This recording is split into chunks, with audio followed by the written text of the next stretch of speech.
Hi ladies, happy Monday. I hope you're okay. I thought that I would do two things for Monday. And that is to show you where some of the useful resources are currently in the group, and then share a bit about my menopause story with you. I'm going to keep this quite short because everyone is busy enough, but I want you to use this group to get the best out of this group. So I realise I'm showing you this on my desktop, and so on your phone it will look, and I recognise most people look at Facebook groups on their phones, so I realise it will look a little bit different on a phone. But you can see, if you go into the group, you can see this guides section here. And I want to just show you what's in here, and I will keep adding to this. Okay, I don't want to overwhelm. I will keep adding to this as we go. You know, as you tell me what your challenges are, I'll keep adding to this. And by the way, you know, I've said, sorry, that is my iPad dinging at me because I'm getting lots of emails. As I've said in, you know, my introduction post and my introduction video, I'm not a medical doctor. So my kind of remit is the lifestyle factors that you can do to help yourself through perimenopause, or, you know, even if you are just struggling with some symptoms and you're not sure, I will be sharing my experience and my knowledge and my experience, not just of myself, but in coaching. 80% of my clients are perimenopausal women. So I will be sharing all of that, and I will add to this, and I will also add to this stuff, you know, research from medicine.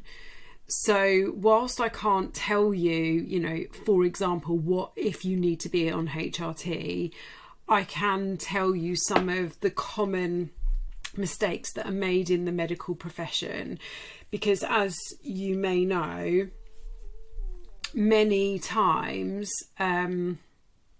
women go to the doctors and they talk about these symptoms and they get pushed away, particularly if they're under 45. So I'm going to, and that's why I wanted to share my menopause story as well. So anyway, I have the sometimes I waffle. So I just want to show you here, in guides, I will upload any menopause related or podcast episodes I think are going to be really relevant to you in the podcast episodes guide.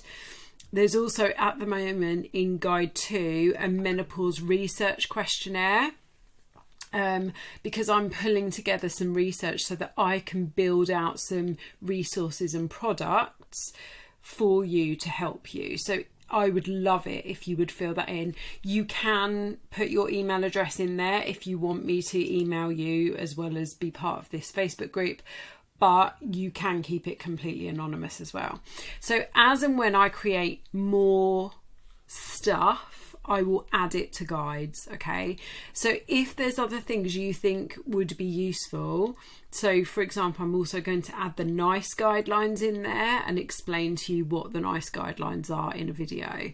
But please just ask me, and if it's something I feel is within my remit or that I have the ability to talk about, then I will add it in there. So just don't forget to look at the guides section as well. And then the other thing I wanted to say is, please make sure that you interact with this group. You know, it's here for you. I know that this is quite a sensitive topic for some. I know that some of it's quite embarrassing, and, you know, I'm going to be sharing my warts and all as well. So please do come and join in the conversation. So just to give you a little bit of an overview of my menopause journey, and I will do this in more detail as well, but just so that for those of you that are not sure if you're perimenopausal, and I know some of my friends are in here that I have been like banging on about this for a long time, that I'm 43 and I now take HRT and I have a Mirena coil, and I will talk about all of that a bit later on, but not later on today, but in a bit down the line. Looking back now, I was probably perimenopausal from about the age of 36. Now, my mum had a full hysterectomy when she was 28, so actually she went into medical menopause, and that was a really long time ago. What was that? Like 30 years ago or something. And so things look very differently then. And her mum unfortunately died when my mum was 19. So I had no maternal insight into when I might go into menopause. It doesn't always follow from the mother's side, but it does give a bit of a good indication. I had none of that. And so what happened was we tried for a second baby. That didn't happen. I was put on antidepressants because I was having mood swings. I was definitely having night sweats from the age of 36. I checked back through some of my journals from back then, and I see I'd written about it.